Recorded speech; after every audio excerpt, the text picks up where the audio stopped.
शेख अब्दुल कादिर जिलानी रहमतुल्लाह अलैह की तालीमात में एक बहुत ही गहरा राज छुपा है। एक ऐसा बाब जो हमारी रूह के सबसे बड़े दुश्मन यानी नफ्स को काबू करने के गुर सिखाता है।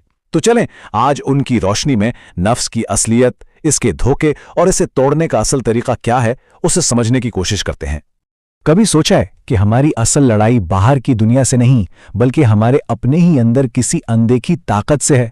हाँ, एक ऐसी ताकत जो नेकी करने लगो तो सुस्ती दिला देती है, गुनाह को बड़ा मजेदार बनाकर दिखाती है और फिर जब वही गुनाह कर बैठो तो तन्हाई में बैठकर खुद को कोसने पर भी मजबूर करती है।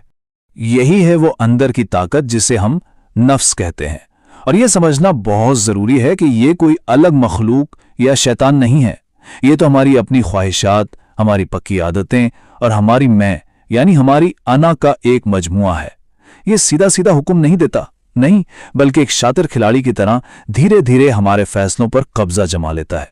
तो सबसे पहले ये समझना होगा कि आखिर ये अंदर छुपा हुआ दुश्मन काम कैसे करता है, इसकी ताकत आती कहां से है। यहां शेख अब्दुल कादिर जिलानी रहमतुल्लाह अलैह कमाल की बात बताते हैं। वो फरमाते हैं कि नफ्स खुद इतना ताकतवर नहीं है जितना हम समझते हैं। इसकी सारी की सारी ताकत हमारी गफलत से आती है। मतलब जब हम इसकी चालों से बेखबर हो जाते हैं ना, जब हम इसे पहचानना ही छोड़ देते हैं, बस तभी ये हम पर हावी हो जाता है।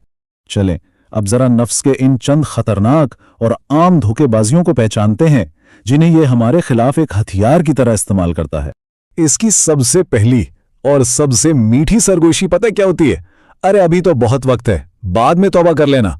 ये बाद में का जो फरेब है ना, ये एक ऐसा जाल है जो हमारी नीयत को भी कमजोर कर देता है और अच्छे काम को टालता चला जाता है। फिर इसका दूसरा वार, ये गुनाह को गुनाह रहने ही नहीं देता, इसे एक नया खूबसूरत सा नाम दे देता है, मजबूरी। क्या करूं, हालात ही ऐसे थे, या भाई मेरे पास तो कोई और रास्ता ही नहीं था। ये वो बहाने हैं जिनसे ज़मीर को थपकी देकर सुला दिया जाता है। और तीसरा फरेब वो है दूसरों से मुकाबला। जैसी ज़मीर थोड़ा सा भी किचो के लगाता है ना, नफ्स फौरन कहता है अरे छोड़ो, जरा उसको तो देखो, वो तो इससे भी कई बड़े गुनाह करता है। बस इस तरह अपने गुनाह को दूसरों के गुनाहों के पीछे छुपाकर बिल्कुल छोटा सा मामूली बना दिया जाता है।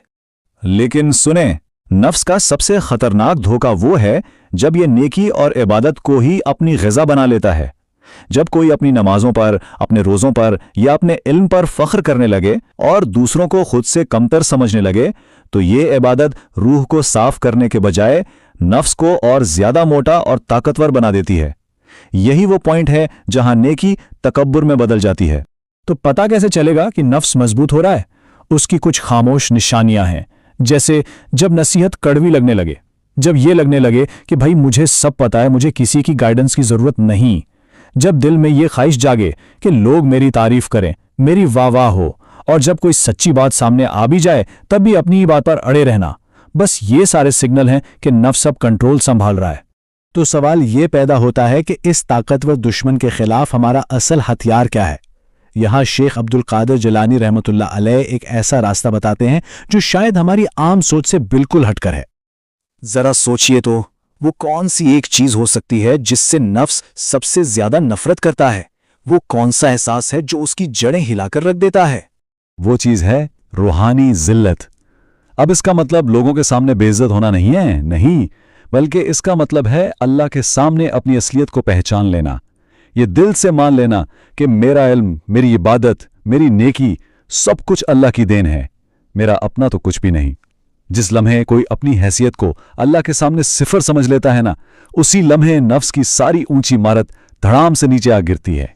अच्छा, तो इस रूहानी कैफियत को पाने के लिए ये 3 अमली कदम हैं। नंबर 1, अपनी तारीफ सुनकर खुशी से फूलने के बजाय चुप रहना। नंबर 2, अपने ऊपर होने वाली तनकीद को ठंडे दिमाग से बर्दाश्त करना। और नंबर 3, जब कोई सच्ची बात सामने आ जाए तो फौरन अपनी गलती मानकर अपनी बात से पीछे हट जाना। यकीन करें, ये तीनों काम नफ्स के लिए मौत के बराबर हैं।